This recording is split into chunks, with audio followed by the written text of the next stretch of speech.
Okay, it's not too long before lights out,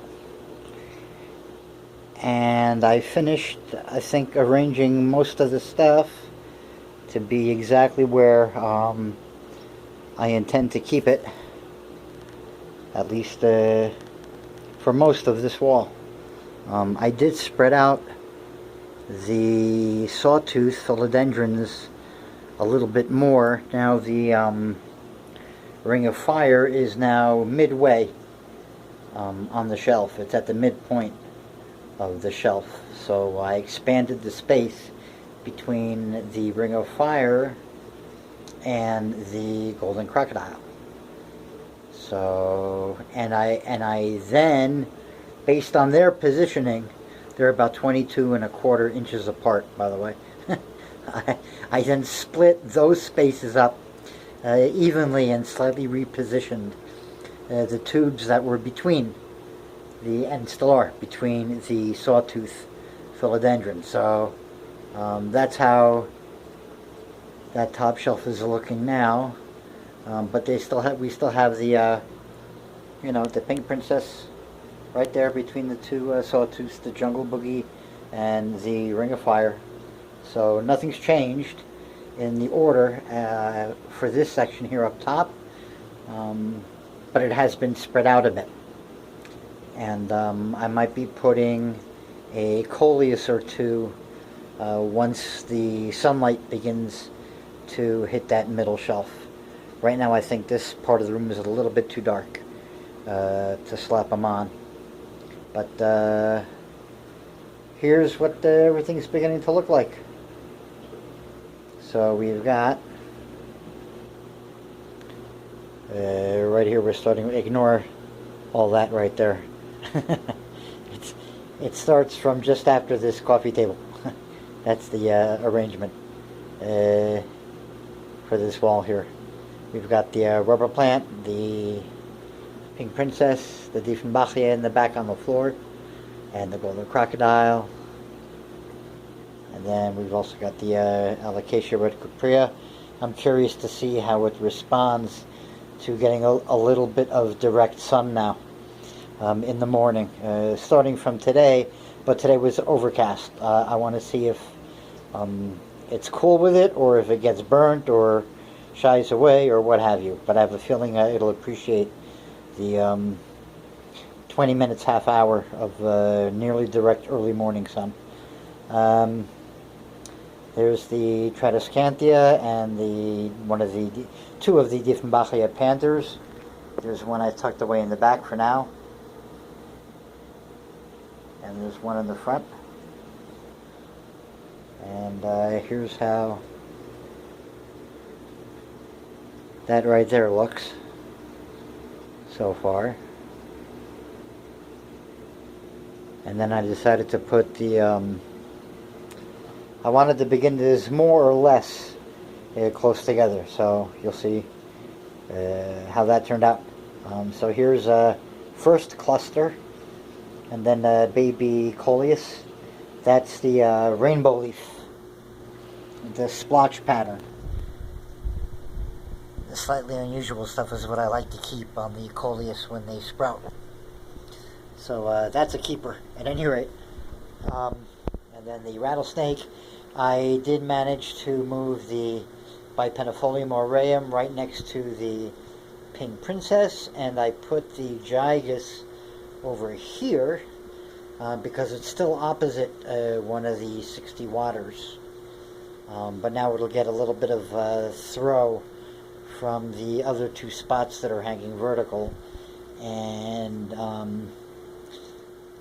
that's the only reason why it hasn't switched completely with the Gepersia medallion, that puppy right there. But there we are. Now I'm going to leave it alone. Probably not until we're done with the crossover and transfer and all that fun stuff, which I'll be documenting hopefully, nearly day by day. I'm not set up here for a time lapse or anything, and this phone I think is on its way out. This is an old Moto G 3G I think from 2016, maybe, somewhere around there. It's by today's technology standards, this is a very old piece of crap, and it's beginning to shoot choppy video. So I think I got to start looking for an alternative. I'm probably gonna try and get a hold of a second-hand unlocked iPhone, simply because I've already got, the MacBook Air, and I don't have to worry about compatibility or Android file transfer or any of that caca. So at any rate, folks, this is how it's turned out. After doing the begindas, they may change positions a little bit here and there, but this is basically what we're having. The only thing left really is going to be whatever changes I have to make positionally to accommodate the moving of the top half of the gigas onto the wall, somewhere around there. It's going to be, but up to the sawtooth, up to the ring of fire, this section right here, yeah, this section right here, this from the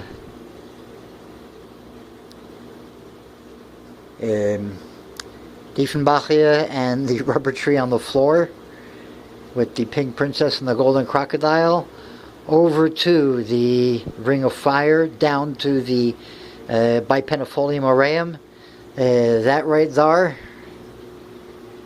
Okay, let's get a class picture here. That's it for right there. That's done. And that includes the rattlesnake calathea / capertia on the bottom right. But I think that looks like a very nice wall. And then, of course, we'll have all the spider plants meeting everybody on the way down, and we'll have some of that camouflage climber stuff, the Monstera Peru, the Scindapsus moonlight, climbing up. And of course we've got the pink princess, which should soon be really taking off once she starts to get hit by the sun. And I think that's also going to have a major effect on the pink princesses. I think up till now I've had majorly two limiting factors, and they were the lighting and the fertilizing.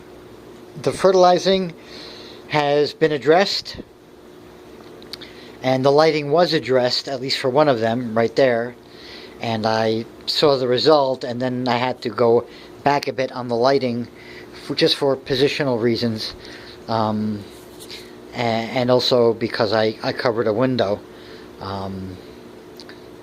But now that I can let things really get adjusted, starting from the weakest part of the sunlight in this room issue, I fully expect them to come back with more variegation.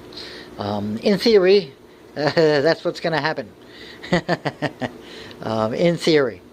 And I'm interested to see, of course, what happens with the begindas, with the silver dragons. But so far, I have not seen a single leaf droop, really. There you can see them. There's that one on the far bottom left is from yesterday's chop. The second from left in the black pot is the mother plant. The one on the... and then it's the two on the floor that are now coming into view in center are also from that mother plant, and the one on the speaker there is one of the older ones, one of the rip-offs, the ones that I ripped. So that's one of the rips, a cutter, a rip and a cutter. Yeah, that the other small one, which is the beginda in the middle, is from the removal I did by hand. And I got a total when I did the cutting and the root chopping, I actually ended up with getting a total of 3 corms. And I may find 1 or 2 more. It's in that soil pile, if it's there. I found them in the soil pile. I don't know how my eyes picked them out of the soil pile, but it shows how sometimes when you're keyed to something, it's very easy to pick out the detail of what it is you're looking for. Yeah, the corm just jumped out of my eyeball. In a great big pile of dirt full of liquor balls and other items similar looking to it. But here we go. I'm just taking my time going back and forth a little bit on the wall here. Just for myself, just in case this phone is indeed dying. And I don't get to treat myself to any more Christmas presents. Because I went kind of nuts this year. But there we go. The beginners, like I said, look fine. No, it's like nothing ever happened to them. They're just, I mean, look at them. The second one from the left is not from the chop video from a day or so ago. The second one from left is the one that one of the 3 that I ripped out by hand some weeks ago. The other 3 small ones, the one on the far left, the one on the far right, and the second one from the right, are all chopped, hacked with a knife, and severely cut by the root ball and everything. And then separated out, and planted in brand new media with the systemic, along with that larger mother plant. And they look absolutely fine. I did move finally the Bipennifolium aureum, the yellow, so I'll call it a skeleton key, because it really does look like a skeleton key. Some people I've heard it called a fiddle, but it's a Bipennifolium aureum, basically the gold variety of the Bipennifolium. It's looking a little bit better. I think it's perked up a bit, leaf-wise, and the growth points seem to be reinvigorating slowly. And I think it was really more a matter of proper watering, along with the application of the bonite. So that's it. I got the only thing left to do is once the gigas crosses the boundary and gets rooted in, and then cut wherever it seems to want to